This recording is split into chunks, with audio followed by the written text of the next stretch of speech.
நல் மருந்தே என் இயேசுவே, என் இயேசுவே. ஜீவன் தரும் நல் மருந்தே என் இயேசுவே, என் இயேசுவே. வழியும் சத்தியமும் ஜீவனுமானவர், வழியும் சத்தியமும் ஜீவனுமானவர். நித்திய ஜீவனை நம்மில் தருபவர், நித்திய ஜீவனை நம்மில் தருபவர். ஜீவன் தரும் நல் மருந்தே என் இயேசுவே, என் இயேசுவே. ஜீவன் தரும் நல் மருந்தே என் இயேசுவே, என் இயேசுவே.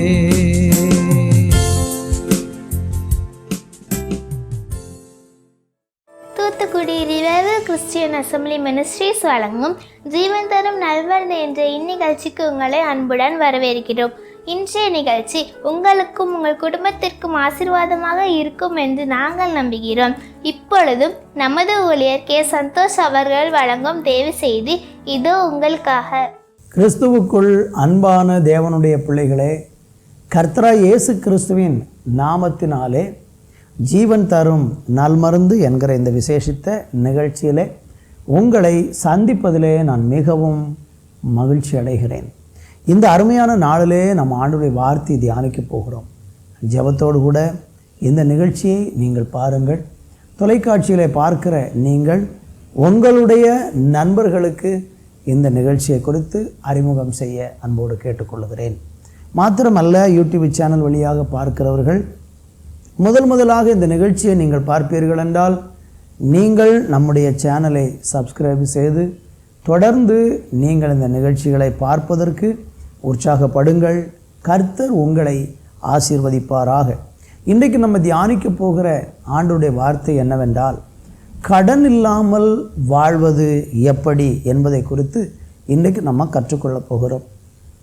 கடன் இல்லாமல் வாழ்வது மாத்திரமல்ல, ஒருவேளை நீங்கள் கடன்பட்டு போனால் அந்த கடனிலிருந்து எப்படி விடுதலை ஆகலாம் என்பதை குறித்தும் இன்றைக்கு நாம் தேவனுடைய வார்த்தையை கேட்க போகிறோம். அநேகர் இந்த நாட்களில் உலக பிரகாரமாக ஓடுகிற இந்த உலக வாழ்க்கையில் தன்னுடைய அந்த ஒவ்வொரு நாளுக்குரிய தேவைகள் சந்திக்கப்படுவதற்கு அயராது உழைத்தும் சில நேரங்களில் பயங்கரமான நிர்பந்த சூழ்நிலைகளே அவர்கள் கடன் வாங்கி அதிலிருந்து வெளியே வர முடியாமல் ஒரு கடனை விடுதலை ஆவதற்கு இன்னொரு கடனை வாங்கி இப்படியாக கடன்பட்டது நிமித்தம் அதில் சிக்கி கண்ணீரோடு கூட வேதனையோடு கூட வாழ்ந்து கொண்டிருக்கிற மக்களை பார்க்க முடியும். சிலர் என்ன செய்கிறார்கள் என்றால், அந்த கடனிலே சிக்கி கொண்டது நிமித்தமாக வெளியே வர முடியாமல் அதிலேயே மரித்து போகிறதையும் பார்க்கிறோம். ஆனால் இன்றைக்கு ஆண்டவர் உங்களுக்கு ஒரு அழகான வார்த்தையை தந்து நீங்கள் கடனிலிருந்து விடுதலை பெறுவதற்கான ஆலோசனையை வேதத்திலிருந்து இன்றைக்கு நம்ம பார்க்க போகிறோம். வேத புஸ்தகத்திலே வாசிக்கும்போது ரோமர்களின் நிருபம் 13ஆம் அதிகாரம் 8வது வசனத்தை வாசிக்கும்போது வேதம் இப்படி சொல்லுகிறது, ஒருவரிடத்தில் ஒருவர் அன்பு கூறுகிற கடனே அல்லாமல் மற்றொன்றிலும் ஒருவனுக்கும் கடன்படாதிருங்கள். வாசித்து கேட்ட வசனத்திலே அப்போஸ்தலனாகிய பவுல் ஒரு மனுஷனுக்கு புத்தியாக ஆலோசனையாக சொல்லக்கூடிய வார்த்தை என்ன? நாம் அன்பு கூறுகிற கடனே அல்லாமல் மற்ற ஒன்றிலும் எவனிடத்திலும் கடன்படவே கூடாது என்பதை ரொம்ப தெளிவாக நமக்கு சொல்லியிருக்கிறார். நீங்கள் இந்த நாட்களில் அன்பை கடனாக கொடுங்கள். அந்த அன்பை கடனாக கொடுக்கும் பொழுது உங்களுக்கு திரும்ப மற்றவர்கள் உங்களுக்கும் அன்பு செலுத்துவார்கள். அன்புக்காக இயங்கக்கூடிய எத்தனையோ மக்கள் இன்றைக்கு உலகத்தில் இருக்கிறார்கள். அப்படி அன்புக்காக இயங்குகிற மக்களுக்கு நீங்கள் அன்பை காண்பிப்பீர்கள் என்று சொன்னால் அதுவே நீங்கள் மற்றவர்களுக்கு கொடுக்கக்கூடிய கடனாக இருக்கிறது. மாத்திரமல்ல, உங்களிடத்தில் அன்பு பாராட்டுகிறவர்களையும் நீங்களும் திரும்ப நேசித்து அந்த அன்பென்கிற கடனுக்கு பதிலாக நீங்கள் அன்பை கடனாக திரும்ப செலுத்துங்கள். இதை தாண்டி வேற எந்த ஒரு விஷயத்திலும் நீங்கள் கடன்பட வேண்டாம் என்பதுதான் வேதம் நமக்கு சொல்லக்கூடிய அருமையான போதனையாக இருக்கிறது. இந்த வார்த்தையை கேட்டுக்கொண்டிருக்கிற அன்பு தேவ பிள்ளைகளே, இதை தாண்டி நீங்கள் இந்த நாட்களில் கடன்பட்டு போய் கிடக்கிறீர்கள் என்று சொன்னால் எப்படி இந்த கடன் நம்முடைய வாழ்க்கையில், இன்றைக்கி நிறைய பேர் பார்த்தீங்கன்னா அந்த கடனில் எப்படி சிக்கிக்கொண்டேன் என்பது தெரியாது என்று சொல்லுவார். சின்னதாகத்தான் நான் கடன்பட்டேன், ஆனால் இன்றைக்கு பெரிய கடனில் சிக்கிக்கொண்டேன் என்று அவர்கள் வேதனையோடு சொல்லுகிறதை பார்க்க முடிகிறது. இன்றைக்கு ஏதோ ஒரு விதத்தில் இன்றைக்கு நீங்கள் கடன்பட்டு போய்விட்டீர்களா என்றால், கடன் பெறாமல் நாம் அல்லது கடனிலே சிக்கிக்கொள்ளாமல் இருக்க வேண்டும் என்றால் நாம் செய்ய வேண்டிய முதல் காரியம் என்ன? வாசித்து பாருங்கள். பிலிப்பியர்களின் நிறுவம் 4ஆம் அதிகாரம் 12வது வசனத்தை நான் வாசிக்கிறேன். 11வது வசனத்திலிருந்து நம்ம பார்க்கும் பொழுது, என் குறைச்சலினால் நான் இப்படி சொல்லுகிறதில்லை, ஏனெனில் நான் எந்த நிலையில் இருந்தாலும் மனரம்யமாய் இருக்க கற்றுக்கொண்டேன். தாழ்ந்திருக்கவும் எனக்கு தெரியும், வாழ்ந்திருக்கவும் எனக்கு தெரியும். எவ்விடத்திலும் எல்லாவற்றிலும் திருப்தியாய் இருக்கவும், பட்டினியாய் இருக்கவும், பரிபூரணமடையவும், குறைவுபடவும் போதிக்கப்பட்டேன். அருமையான தேவனுடைய பிள்ளைகளை, பவுல் அப்போஸ்தலன் தன்னுடைய வாழ்க்கையில் எப்படி தன்னுடைய வாழ்க்கையை நடத்தி இருக்கிறார்? அவர் சொல்றாரு, நான் எந்த நிலையிலும் மனரம்யமாய் இருக்க கற்றுக்கொண்டேன். நீங்கள் கடனில் சிக்கிக்கொள்ளாமல் இருக்கணும்னா வாழ்க்கையில் வரக்கூடிய எந்த ஒரு சூழ்நிலையிலையும் மனரம்யமாக இருக்க நீங்கள் கற்றுக்கொள்ள வேண்டும். சில நேரங்களில் நம்முடைய வாழ்க்கையில் தாழ்வு வரும், அப்போ தாழ்ந்திருக்க தெரிய வேண்டும். சில நேரம் வாழ்வு வரும், அப்போ வாழ்ந்திருக்க தெரிய வேண்டும். இந்த நாட்களில் சில நேரம் நம்ம பட்டினியாக இருக்க வேண்டிய சூழ்நிலை வரும், பட்டினியாக இருக்க கற்றுக்கொள்ள வேண்டும். சில நேரம் பரிபூரணம் அடையவும் குறைவுபடவும் நம்ம என்ன செய்யணும்? போதிக்கப்பட வேண்டும். இன்றைக்கி அநேகருடைய வாழ்க்கையில் கடன்படுவதற்கு என்ன காரணம்னா, அவங்க வாழ்க்கையில் ஒரு குறிப்பிட்ட அளவு வரைக்கும் ஒரே நிலையில் வாழ்ந்து கொண்டே இருப்பாங்க. நல்லா சொகுசாக ஆடம்பரமாக நல்லா வாழ்ந்து கொண்டே இருப்பாங்க. திடீரென்று அவங்க வாழ்க்கையில் ஏதோ ஒரு காரியத்தில் ஒரு குறைவு உண்டாகும். வியாபாரத்தில் ஒரு நஷ்டம், தொழிலில் ஒரு நஷ்டம், அல்லது ஏதோ ஒரு வேலை இல்லாத ஒரு சூழ்நிலை. அந்த சூழ்நிலை வரும்போது ஏற்கனவே அவங்க வாழ்ந்திருந்த அந்த நிலையை விட்டு கீழே இறங்குவதற்கு அவங்க ஒரு நாளும் மனதை தாழ்த்த மாட்டாங்க. என்ன செய்வார்கள் என்றால், நான் இப்படியே வாழ்ந்துட்டு கௌரவமாக மற்றவங்க என்னை பார்க்கும்போது, நான் இப்போ 10,000 ரூபா வீட்டில் வாடகைக்கு இருக்கிறேன் என்றால், நான் கடன்பட்டு எனக்கு வேலை இல்லை அல்லது போதிய வருமானம் இல்லை என்று சொல்லும்போது, அதை ஒரு 5,000 ரூபாய்க்குள்ள ஒரு வீட்டில் மாறி குடியிருப்பதற்கு மனம் வராது. நல்ல வாகனத்தை ஓட்டி காரை ஓட்டி கொண்டிருந்த, கார் வைத்து பயன்படுத்தி கொண்டிருந்த ஒரு மனுஷன் தொழிலில் வியாபாரத்தில் ஏதோ ஒரு சூழ்நிலை வந்துவிட்டது, ஏதாகிலும் ஒரு பொருளாதார நெருக்கடி வந்துவிட்டது என்றால் அந்த காரை கொடுத்து விட்டு கொஞ்ச நாள் ஒரு 2 வீலரில் நம்ம பயணிப்போம், மறுபடியும் தேவன் நமக்கு நன்மைகளை தரும்போது இதை விட நல்ல வாகனத்தை வாங்கலாம் என்று எண்ண மாட்டான். நான் கார் இல்லாத வைத்திருந்த நான் 2 வீலரில் போனால் அது எனக்கு ஒரு கௌரவ குறைச்சல் என்று சொல்லி மற்றவர்களை குறித்து எண்ணி இன்றைக்கி அநேகர் என்ன செய்கிறார்கள் என்றால், அந்த நெருக்கப்பட்ட சூழ்நிலையில் தாழ்ந்து போகிறதற்கு, அல்லது ஸ்தோத்திரம் பவுல் அப்போஸ்தலன் சொன்னது போல தாழ்ந்திருக்க எனக்கு தெரியும் என்று கற்றுக்கொண்டது போல தாழ்ந்திருக்க மனம் இல்லாமல் மற்றவர்களுக்கு முன்னால் என்னுடைய அந்தஸ்தை விடக்கூடாது என்று சொல்லி அவர்கள் என்ன செய்வார்கள் என்றால், அந்த உயர்ந்த நிலையிலேயே இருக்கணும்னு எண்ணி வாழ்வார்கள். உங்களுடைய வாழ்க்கையில் நீங்கள் கொஞ்சம் யோசித்து பாருங்கள், உங்கள் வாழ்க்கையில் இன்றைய கடன் வருவதற்கு எது காரணமாக இருக்கிறது? தினமும் நம்ம சாப்பிடக்கூடிய ஆகாரங்கள், சிலர் பாருங்கள் நல்ல உயர்தர உணவுகளை சாப்பிடுவாங்க, நல்லா செலவு பண்ணுவாங்க, எல்லாம் தினமும் உலக பிரகாரமாக நல்லா வாங்கி நிறைய விலை கூடின பொருட்கள் எல்லாம் வாங்கி நல்லா சாப்பிடுவார்கள். ஆனால் கஷ்டம் வரும்போது, நெருக்கம் வரும்போது அதுக்கு ஏற்றாற் போல தங்களை தாழ்த்தி கொஞ்சம் குறைபட்டாலும் பரவாயில்ல, கொஞ்ச நாள் இப்படி வாழ்வோமே அப்படின்னு சொல்லி தாழ்ந்திருக்க கற்றுக்கொள்ளாததுனால இன்றைக்கி அநேகர் என்ன செய்கிறாங்கன்னா கடன் படுகிறாங்க. பவுல் அப்போஸ்தலன் எவ்வளோ பெரிய ஒரு தேவ மனுஷன், அவர் ஒரு பெரிய நிறைய அவரை குறித்து சரித்திரத்தில் படிக்கும் பொழுது அவருக்கு சொந்தமாக கப்பலெல்லாம் இருந்தது என்றாலும் சொல்லுகிறார்கள். அது எவ்வளோ உண்மை என்று தெரியவில்லை. அப்படிப்பட்ட ஒரு உயர்ந்த நிலையில் ஒரு பெரிய பணக்கார மனுஷனாக இருந்தார். அந்த மனிதன் கூட சொல்லுகிறார், அவர் சொல்றாரு, பட்டினியாக இருக்கவும் பரிபூரணப்படவும் குறைபடவும் போதிக்கப்பட்டிருக்கிறேன். இன்றைக்கு நீங்கள் கடனில் சிக்கி கொள்ளாமல் வாழ வேண்டும் என்றால், கடனில்லாத ஒரு வாழ்க்கை வாழ வேண்டும் என்றால், எந்த சூழ்நிலையிலும் மனரம்மியமாக இருக்க நீங்கள் கற்றுக்கொள்ள வேண்டும். இதை கற்றுக்கொள்ளாத வரைக்கும் நம்முடைய வாழ்க்கையில் கடன்லேருந்து வெளியே வரவே முடியாது. இன்றைக்கி இந்த வார்த்தையை கேட்டுக்கொண்டிருக்கிற நீங்கள் ஏதோ ஒரு விதத்தில் கடன்பட்டு இருக்கிறீங்களா? கஷ்டப்பட்டு கொண்டே இருக்கிறீங்களா? அப்படி இருக்கிறீர்கள் என்றால் உங்களுக்கு இருக்கக்கூடிய சில நன்மைகளை நீங்கள் அதை விற்றோ அந்த கடனை அடைத்து விட்டு நிம்மதியாக இருந்து நல்ல ஜபத்தோடு கூட நீங்கள் கொஞ்ச நாள் முயற்சி பண்ணுங்கள். நீங்கள் இன்றைக்கி விற்ற பொருட்களை நாளை திரும்ப வாங்க முடியும்.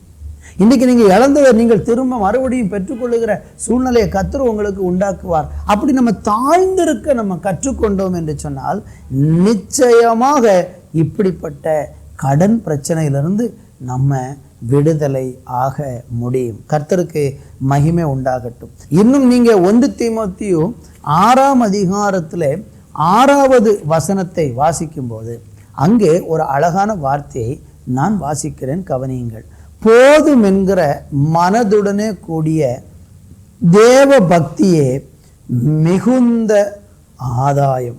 அடுத்த வசனம், உலகத்திலே நாம் ஒன்றும் கொண்டு வந்ததும் இல்லை, இதிலிருந்து நாம் ஒன்றும் கொண்டு போவதும் இல்லை என்பது நிச்சயம். அடுத்த வார்த்தை, உண்ணவும் உடுக்கவும் நமக்கு உண்டாயிருந்தால் அது போதுமென்றிருக்க கடவோம். கடைசி ஒரு வார்த்தை கூட வாசிக்கிறேன். 9வது வசனம் சொல்லுகிறது, ஐஸ்வர்யவான்களாக விரும்புகிறவர்கள் சோதனையிலும் கண்ணியிலும் மனுஷரை கேட்டிலும் அழிவிலும் அமிழ்த்துகிற மதிகேடும் சேதமுமான பலவிதமான இச்சைகளில் விழுவார்கள். பண ஆசை எல்லா தீமைக்கும் வேறாயிருக்கிறது. சிலர் அதை இச்சித்து விசுவாசத்தை விட்டு வழுவி அநேக வேதனைகளால் தங்களை உருவ குத்தி கொண்டு இருக்கிறார்கள். நீயோ தேவனுடைய மனுஷனே, இவைகளை விட்டு ஓடி நீதியையும் தேவ பக்தியையும் விசுவாசத்தையும் அன்பையும் பொறுமையும் சாந்த குணத்தையும் அடையும்படி நாடு. எவ்வளோ அழகான ஒரு போதனை இருக்கு பாருங்க. இந்த சத்தியங்களை எல்லாம் நம்ம படித்தா அழகாக நம்ம இந்த உலக பிரகாரமான வாழ்க்கையில் கடன்படாமல் வாழ முடியும். என்ன சொல்கிறார் பாருங்களேன். முதலாவது, போதும் என்கிற மனதுடனே கூடிய தேவ பக்தி மிகுந்த ஆதாயம். நான் முதலாவது சொன்னேன், நீங்கள் தாழ்ந்து இருக்க கற்றுக்கொள்ளணும். கடன் பட்டுட்டீங்களா, கொஞ்சம் அட்ஜஸ்ட் பண்ணிக்கோங்க, கொஞ்சம் தாழ்ந்து இருங்க. உங்கள் செலவுகளெல்லாம் கொஞ்சம் சுருக்கி, இன்றைக்கி இருக்கிற அந்த உயர்ந்த நிலையில் கொஞ்சம் தாழ்ந்தாலும் பரவாயில்ல. யார் நம்மளை என்ன சொல்லிட போகிறாங்க? அது ஒன்றும் நமக்கு அவமானம் கிடையாது. நீங்கள் கடன் பெற்று அவமானப்படுகிறத விட நீங்கள் தாழ்ந்து இருக்கிறது ரொம்ப நல்லது. இங்கே நம்ம பார்க்குறோம், போதும் என்கிற ஒரு மனது நமக்கு உண்டாகும். இன்றைக்கி அநேகர் கடனில் சிக்கிக்கூடாத காரணம் என்ன? இன்னும் போதாது, இன்னும் போதாது. ஒரு வருமானம் வரும், அவர்களுக்கு நியாயமாக ஒரு வருமானம் வந்து கொண்டு இருக்கும். உண்மையாக வேலைக்கு போவாங்க, நல்ல சம்பாத்தியம் வரும், நல்ல ஒரு மாத சம்பளம் அவங்களுக்கு கிடைக்கும். அதை வாங்கி குடும்பமாக சேர்ந்து மகிழ்ச்சியோடு அதற்குள்ள தங்களுடைய வாழ்க்கையை நடத்துவதற்கு ஆசைப்படாமல் என்ன செய்வார்கள் என்றால், இன்றைக்கி வங்கிகளிலெல்லாம் கிரெடிட் கார்டுன்னு சொல்லி ஒன்று கொடுப்பாங்க. அதுக்கு பேர் கிரெடிட் கார்டுன்னு ஆங்கிலத்தில் சொல்லியிருந்தாலும் கடன் அட்டை என்று அதற்கு தமிழில் பேர். எப்படி என்றால், அவங்க உங்களுக்கு ஒரு 50,000 ரூபா மாதம் கொடுத்துருவாங்க அந்த கார்டில். நீங்கள் அதை உங்கள் சம்பளத்துக்கு மேலே நீங்கள் அதை வச்சு என்ன செய்யலாம், அவசரத்துக்கு செலவு பண்ணி கொள்ளலாம் என்று கொடுப்பார்கள். இவங்களுக்கு 25,000 ரூபா மாதம் சம்பளம் வருகிறது. ஆனால் பேங்கில் அவங்க கடன் அட்டை கிரெடிட் கார்டு வாங்குவாங்க, அதில் ஒரு 50,000 வரும். அந்த 50,000த்தில் இந்த 25,000க்கு மேலே அதில் செலவு பண்ணுவாங்க. அப்போ ஒவ்வொரு மாதமும் அவங்க வரக்கூடிய வருமானத்தில் இருந்து அந்த பேங்கில் கொஞ்சம் கொஞ்சமாக பணத்தை பிடிப்பாங்க, அதில் வட்டியோடு சேர்த்து பிடிப்பாங்க.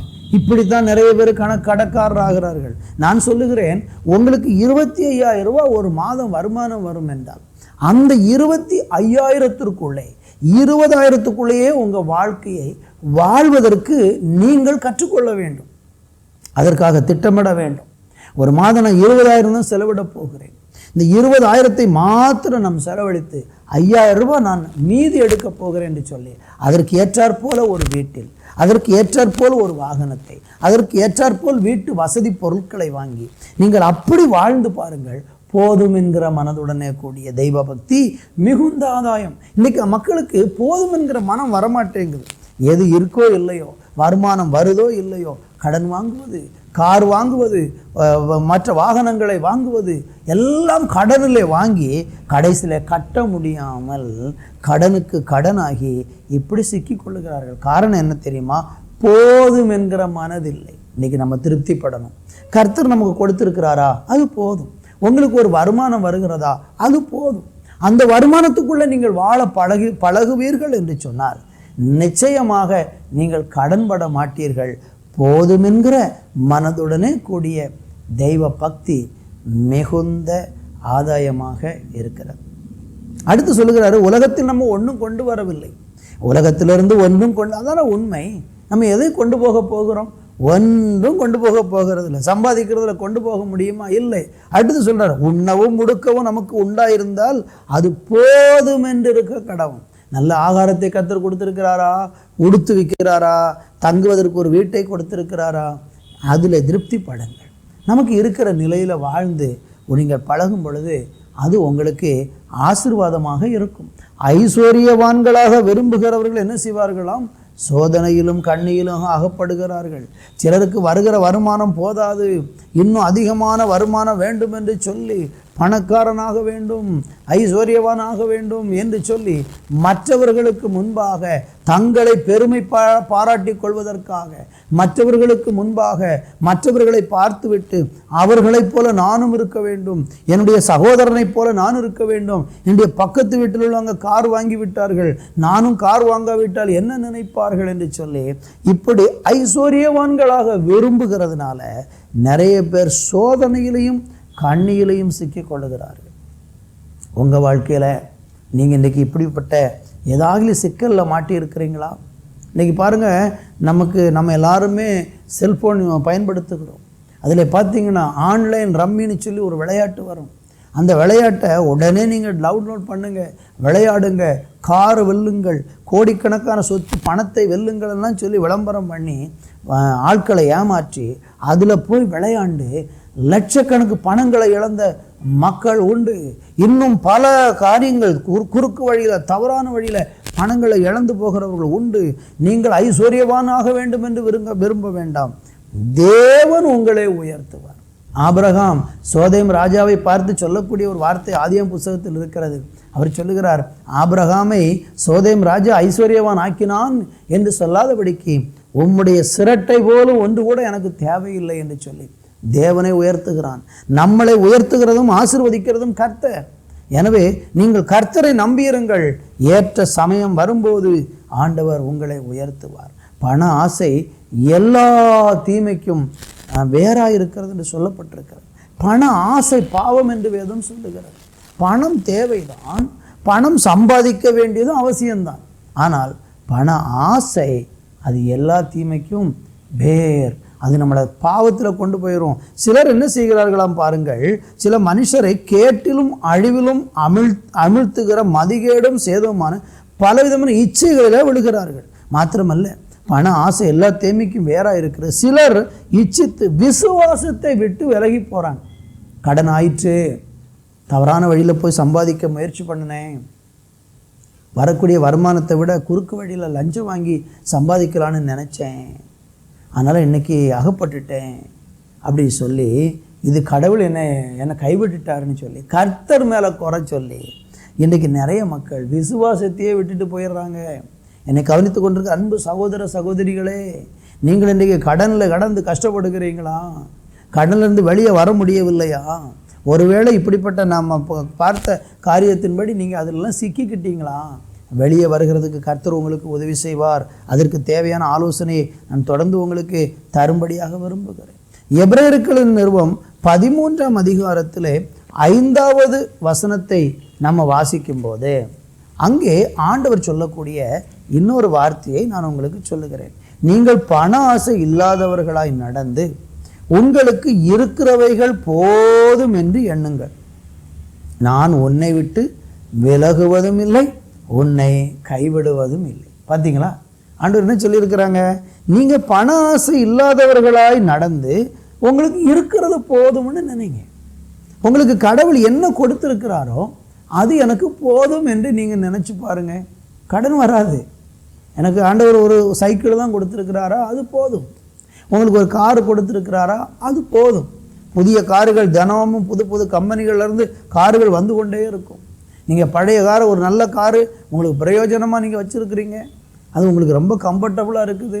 அதனால் உங்களுக்கு எந்த ஒரு குறைபாடும் இல்லை. எல்லா ஊருக்கும் போகிறீங்க வரீங்க, உங்களுக்கு அது அருமையாக இருக்குது. ஆனால் நீங்கள் கம்பெனியில் சர்வீஸ்க்கு போகும்போது அவங்க சொல்லுவாங்க, சார் இந்த கார் கொஞ்சம் பழசாயிட்டு, இதை கொடுத்துட்டு புது கார் வாங்குறீங்களா? நம்மளை சோதனைக்கு உட்படுத்துவாங்க. இல்லாத கடனை வாங்க வைப்பாங்க. நீங்கள் பண ஆசை இல்லாதவர்களாய் நடந்து உங்களுக்கு இருக்கிறது போதும் என்று எண்ணுங்கள்.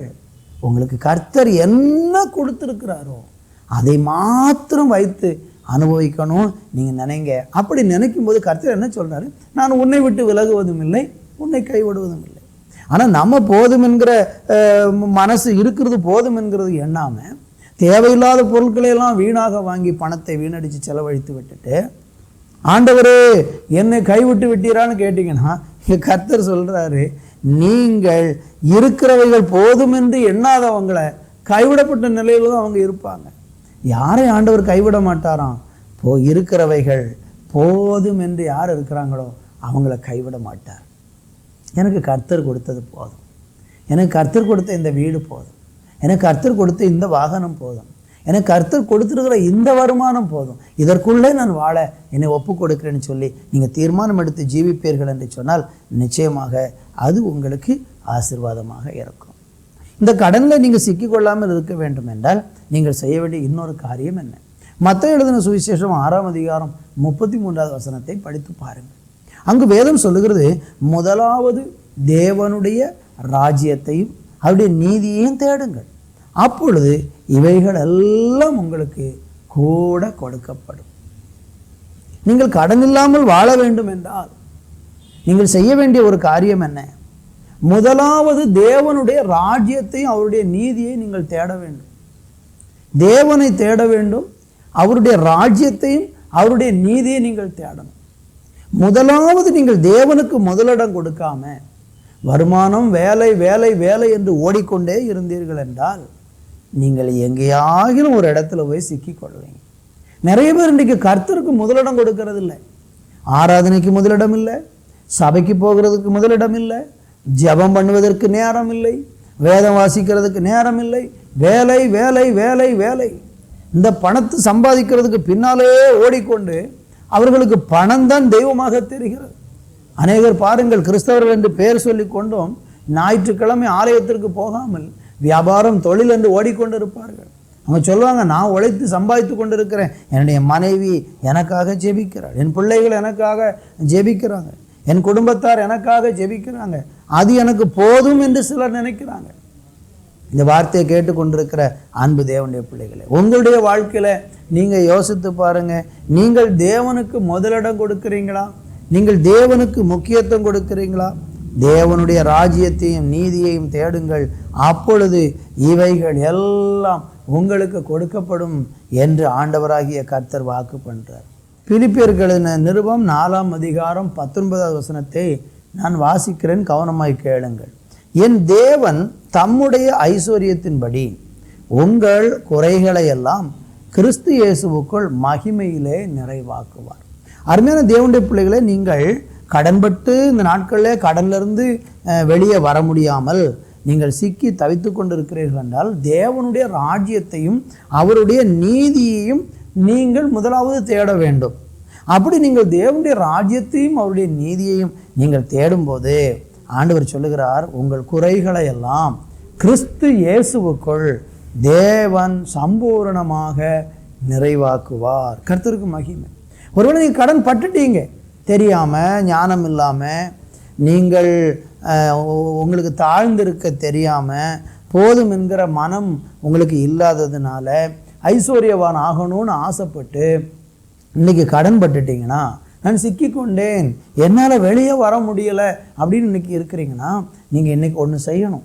ஐயோ நான் கடன் பட்டுட்டேன், இன்னும் ஓடி ஓடி உழைக்க போகிறேன்னு சொல்லி ஓடாதீங்க. நீங்கள் செய்ய வேண்டியது என்ன? தேவனை அதிகமாய் தேடுங்கள். முதலாவது தேவனுடைய ராஜ்யத்தை நீதியை தேடுங்கள். நீங்கள் ஒருவேளை நினைக்கலாம், ஐயா நான் கடன் பட்டுட்டேன், ஞாயிற்றுக்கிழமையும் போய் வேலை பார்த்தா மட்டும்தான் என் கடனை அடைக்க முடியும், ஞாயிற்றுக்கிழமை நான் சர்ச்சுக்கு போனால் எப்படி எனக்கு வருமானம் வரும்னு யோசிக்காதீங்க. அது உங்களுக்கு நஷ்டம் போல தெரியும். ஆனால் நீங்கள் தேவனுக்கு முதலிடம் கொடுக்கும்போது தேவன் உங்களுடைய குறைகளில், பைபிள் சொல்லுகிறது பார்த்தீங்களா, உங்கள் குறைகளை கிறிஸ்து இயேசுவுக்குள் மகிமையில் அவர் சம்பூர்ணமாக நிறைவேற்றுவாராம் அவருடைய ஐஸ்வர்யத்தின்படி. அப்போ நீங்கள் கர்த்தரை முதலாவது தேடி பாருங்க. கர்த்தர் உங்களுடைய கடனிலிருந்து உங்களை விடுதலையாக்குவார். கர்த்தரை தேடணும், கர்த்தரை தேடணும், கர்த்தரை தேடணும். இன்னும் அதிகமாக ஜெபிக்க போகணும், இன்னும் வீட்டில் ஜெபத்தை அதிகரிக்கணும், ஆலயத்துக்கு போகிறத அதிகரிக்கணும், சபையில் போய் ஐக்கியப்படணும். ஒரு கடனை வாங்கி இன்னொரு கடனை அடைக்கிறதுக்கு ஓடிக்கிட்டு நம்ம இருக்கக்கூடாது. கடன் இன்னும் பெருகிரும். நீங்கள் செய்ய வேண்டியது என்ன? ஆண்டவர்கிட்ட போங்க.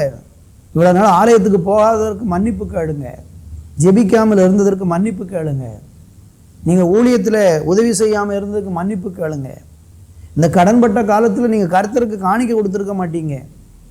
நானே கஷ்டப்படுகிறேன், நான் எப்படி கர்த்தருக்கு காணிக்க கொடுப்பது என்று யோசிச்சிருப்பீங்க. கர்த்தருக்கென்று இருக்கிறதுல உண்மையாக காணிக்கையை தசம பாகத்தை ஆலயத்தில் கொண்டு போய் கொடுங்கள். அப்படி நீங்கள் செய்யும்போது கர்த்தர் என்ன செய்வார்? உங்களை பார்ப்பார். இவன் பணத்துக்கு பின்னால் ஓடிக்கொண்டிருந்தான், ஐஸ்வர்யத்துக்கு பின்னால் ஓடிக்கொண்டிருந்தான், ஐஸ்வர்யவான் ஆக வேண்டும் என்று ஓடிக்கொண்டிருந்தான், மாத்திரமல்ல தாழ்ந்திருக்க தெரியாமல் ஆடம்பரமாய் வாழ்ந்து கொண்டிருந்தான். இப்பொழுது என்னை தேடுகிறான், என்னிடத்தில் வந்திருக்கிறான், ஜெபிக்க வந்திருக்கிறான், எனக்காக என்னுடைய ஊழியத்திற்கு என்று கொடுக்க முன் வந்திருக்கிறான். கர்த்தர் பார்ப்பார். நீங்கள் உண்மையாய் தேவனுக்கு கொடுக்க ஆரம்பிக்கும் பொழுது, ஜெபிக்க ஆரம்பிக்கும் போது, தேவனை தேட ஆரம்பிக்கும் போது கர்த்தர் உங்களுக்கு கட்டாயம் உதவி செய்து உங்களுடைய கடனிலிருந்து உங்களை விடுதலையாக்குவார். இன்னும் நம்ம எண்ணாகம புஸ்தகம் 11ஆம் அதிகாரம் 23வது வசனத்தை வாசித்து பாருங்கள். வேதம் என்ன சொல்லுகிறது? அதற்கு கர்த்தர் மோசேயை நோக்கி, கர்த்தருடைய கை குறுகி இருக்கிறதோ, என் வார்த்தையின்படி நடக்குமோ நடவாதோ என்று நீ இப்பொழுது காண்பாய். கர்த்தருடைய கை குறுகினதல்ல. நீங்கள் நினைக்கலாம் என்னுடைய கடன் அடைக்கிறதுக்கு எனக்கு ஒரு வழியுமே தெரியலைன்னு நீங்கள் தவிக்கலாம். ஆனால் கர்த்தருக்கு வழி தெரியும். உங்களை கடல்ல இருந்து எப்படி வெளியே கொண்டு வரணும்னு ஆண்டவருக்கு தெரியும். கர்த்தர் நிச்சயமாக உங்களை அதிலிருந்து விடுதலையாக்குவார். அவருடைய கை குறுகி போகவில்லை.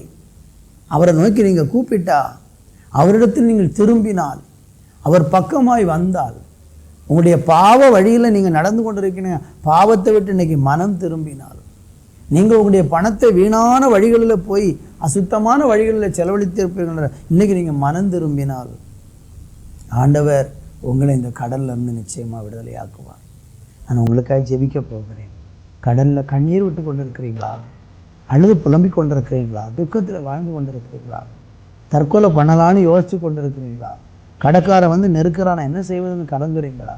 உங்களுக்கு கர்த்தர் உதவி செய்வார். மனுஷன் யாரும் உதவி செய்ய மாட்டான், கர்த்தர் உதவி செய்வார். நிச்சயமாக கர்த்தர் உங்களுக்கு அடைக்கலமாய் வந்து உதவி செய்வார். எனவே இன்றைக்கு உங்கள் வாழ்க்கை இயேசுவுக்கு ஒப்புக் கொடுங்கள். இந்த கடன்லேருந்து நீங்கள் விடுதலை பெறுவீர்கள். சொன்ன வார்த்தைகளை மறந்துடாதீங்க. மறுபடியும் இந்த செய்தியை நீங்கள் ஆர்வமாய் திரும்பவும் கேட்டு பாருங்கள். இந்த போதனைகளுக்கு இடம் கொடுங்க. கர்த்தர் உங்களை ஆசீர்வதிப்பார். ஜெபிக்கலாமா? நல்ல தகப்பனே, இந்த நல்ல வேலைக்காய் நீ கடனில் தவிக்கிறவங்களுடைய பிள்ளைகளுக்காக ஜெபிக்கிறேன். கடன்லேருந்து ஆண்டவரை விடுதலை பெறுவதற்கு வழி தெரியவில்லை. கடைக்காரன் ஒவ்வொரு நாளும் வந்து அவமானமாக நிந்தையாக பேசுகிறதை ஆண்டவருடைய பிள்ளைகள் கலங்கி கண்ணீரோடு கேட்டு வேதனைப்பட்டு கொண்டிருக்கிறாங்க. இன்றைக்கு அவங்க பாவழிகளை விட்டு மனம் திரும்பி போதுமென்கிற மனதுடனே கூடிய தேவபக்தி மிகுந்த ஆதாயம் என்று சொன்ன வார்த்தையின்படி போதுமென்கிற ஒரு மனதோடு கூட தேவனை சேவிக்கக்கூடிய கிருபையை கொடுங்கப்பா.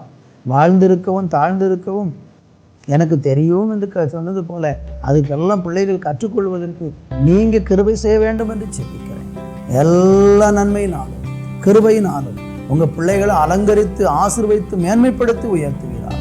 தாழ்த்தி ஒப்பு கொடுக்கிறேன். ஆண்டவரே, இன்றைக்கு எனக்கு ஒரு வழி திறக்கணும்னு ஏங்கி கொண்டிருக்கிற பிள்ளைகளுக்கு தேவன் வாசல்களை திறந்திரலும். தேவன் தம்முடைய ஐஸ்வர்யத்தின்படி குறைகளை கிறிஸ்து இயேசுவுக்குள் நிறைவேற்றுவேன் என்று சொன்ன தெய்வம் உங்கள் பிள்ளைகளுக்கு அப்படி செய்ய கரத்தில் ஒப்பு கொடுக்கிறோம். இயேசுவின் நாமத்தில் பிதாவே. ஆமென், ஆமென். அன்பான அன்பானவர்களே, கர்த்தருடைய வேதம் குறைவற்றதும் ஆத்துமாவை உயிர்ப்பிக்கிறதுமாய் இருக்கிறது என்று நாம் வேதத்தில் வாசிக்கிறோம். இன்றைக்கு நீங்கள் பார்த்த சத்தியமும் உங்கள் ஆவி, ஆத்துமா, சரீரத்தை நிச்சயமாக உயிர்ப்பிக்கும் என்பதில் எவ்வளவேனும் சந்தேகம் இல்லை. மீண்டும் அடுத்த வார நிகழ்ச்சிக்காக ஜெபத்துடனும் எதிர்பார்ப்புடனும் காத்திருப்போம். கர்த்தர் உங்களை ஆசிர்வதிப்பாராக. ஆமேன்.